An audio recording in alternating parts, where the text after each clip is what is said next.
बहुत बार ऐसा होता है कि टेक्निकली सब सही होता है, फ्रेमिंग भी अच्छी होती है, फिर भी इमोशंस फील नहीं होते। ये प्रॉब्लम है कैमरा पर्सपेक्टिव की। शूट करते टाइम कैमरा कहाँ प्लेस्ड है, ये डिसाइड करता है कि ऑडियंस सीन को सिर्फ देखेगी या उसे फील भी करेगी। आज के वीडियो में हम इसी डिफरेंस को सिंपल तरीके से समझेंगे। सो लेट्स डाइव इन।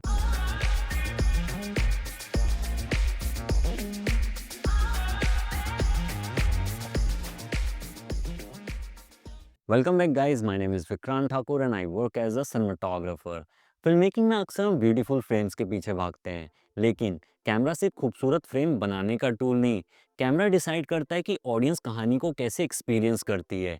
क्या वो सिर्फ दूर से देखती है या कैरेक्टर के साथ इमोशंस को फील भी करती है। यही डिफरेंस होता है ऑब्जेक्टिव और सब्जेक्टिव कैमरा के बीच। और जब आप ये समझ जाते हो तो सिर्फ आप शॉट्स नहीं, एक्सपीरियंस डिज़ाइन करने लगते हो। तो चलिए सबसे पहले समझते हैं ऑब्जेक्टिव पर्सपेक्टिव को।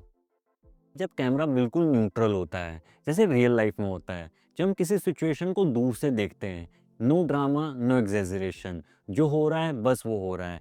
एग्जैक्टली ऑब्जेक्टिव कैमरा का आइडिया भी वही है। कैमरा सीन में घुसने की कोशिश नहीं करता, वो सिर्फ ऑब्जर्व करता है। आपको सिचुएशन वैसी ही दिखती है जैसे वो नेचुरली अनफोल्ड हो रही हो, रियल और स्ट्रेट फॉरवर्ड। यहाँ आप कैमरा को एक साइलेंट स्पेक्टेटर समझ सकते हो। जैसे रियल में अगर हम कोई फाइट होते हुए देखते हैं तो हम उसके बीच में जंप नहीं करते, हम एक डिस्टेंस पे खड़े होकर देखते हैं। बिल्कुल वैसे ही कैमरा एक डिस्टेंस और फ्रेमिंग के साथ सीन को रिकॉर्ड करता है। कैमरा किसी करेक्टर की साइड लेने की कोशिश नहीं करता, जो हो रहा है बस वही दिखाता है। और ये सिर्फ कैमरा की पोजीशन की बात नहीं है, कैरेक्टर्स के मूवमेंट्स भी ज़्यादा नेचुरल होते हैं। वो फ्रेम के अंदर वैसे ही मूव करते हैं जैसे रियल लाइफ में लोग मूव करते हैं। कैमरा उनके मूवमेंट को ड्रामेटाइज नहीं करता, इसलिए ब्लॉकिंग स्टेज फील नहीं होती और इसीलिए सब कुछ ग्राउंडेड लगता है। इस पर्सपेक्टिव में कैमरा मूवमेंट भी कम होता है, और जब भी होता है तो यूजुअली किसी रीज़न से होता है। कैरेक्टर मूव करता है, सिचुएशन मूव करती है, कैमरा बस फॉलो करता है।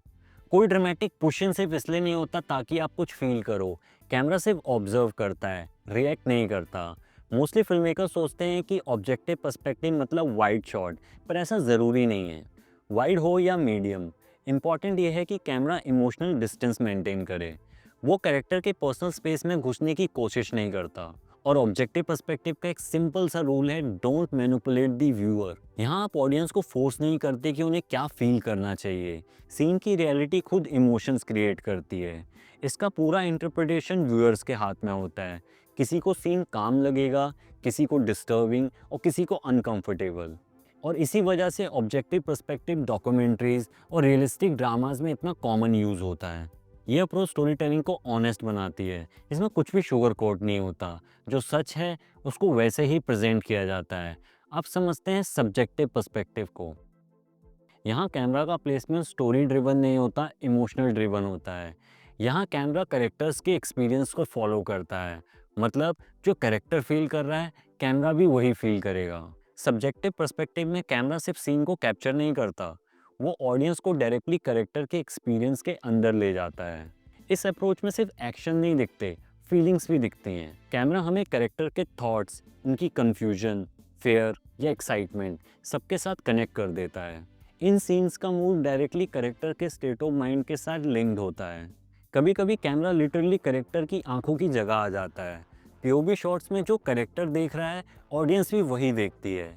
और कभी कैमरा इतना क्लोज आ जाता है कि हम कैरेक्टर के फेस से नज़र नहीं हटा पाते। टाइट क्लोजअप में उनके छोटे छोटे रिएक्शन, आंखों की मूवमेंट, ब्रीदिंग सब फील होने लगती है। कभी कभी ओवर द शोल्डर शॉट्स भी होते हैं, लेकिन थोड़े बायस्ड। कैमरा उनके शोल्डर के इतने पास होता है कि लगता है कि हम उनके साथ खड़े हों। यहाँ उनकी बॉडी लैंग्वेज फ्रेम को गाइड करती है। यहाँ कैमरा न्यूट्रल होने की कोशिश नहीं करता, वो करेक्टर के पर्सनल स्पेस में आ जाता है, जिससे ऐसा फील होता है कि ऑडियंस भी उस सिचुएशन का पार्ट है।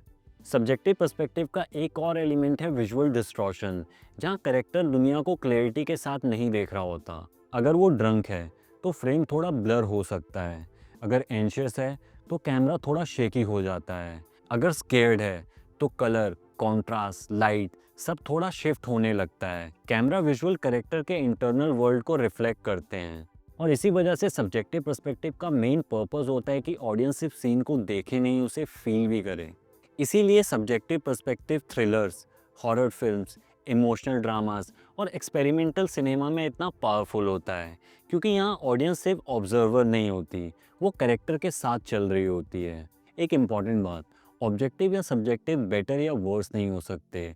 दे serve different movements in a story. कुछ मूवमेंट्स होते हैं जो डिस्टेंस मांगते हैं, जहाँ ऑडियंस को सिर्फ ऑब्जर्व करना होता है, वहाँ ऑब्जेक्टिव पर्सपेक्टिव काम आता है। और कुछ मूवमेंट्स होते हैं जो क्लोजनेस मांगते हैं, जहाँ ऑडियंस कैरेक्टर के इमोशंस को फील करती है, वहाँ पे सब्जेक्टिव पर्सपेक्टिव काम आता है।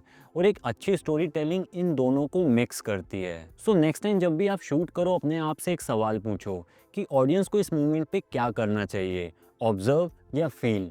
वही आंसर आपका कैमरा पर्सपेक्टिव डिसाइड कर देगा। End of the day camera perspective कोई टेक्निक नहीं, ये एक लैंग्वेज है, और सही मूवमेंट पे सही लैंग्वेज बोलना ही फिल्म मेकिंग है। ये वे ऑफ थिंकिंग अगर आपको हेल्पफुल लगा हो तो वीडियो को लाइक और शेयर कर देना, और ऐसे ही फिल्म मेकिंग के इंसाइट्स के लिए चैनल को सब्सक्राइब कर सकते हो। मिलता हूँ आपसे नेक्स्ट वीडियो में। Till then keep creating. Bye bye, see you next time.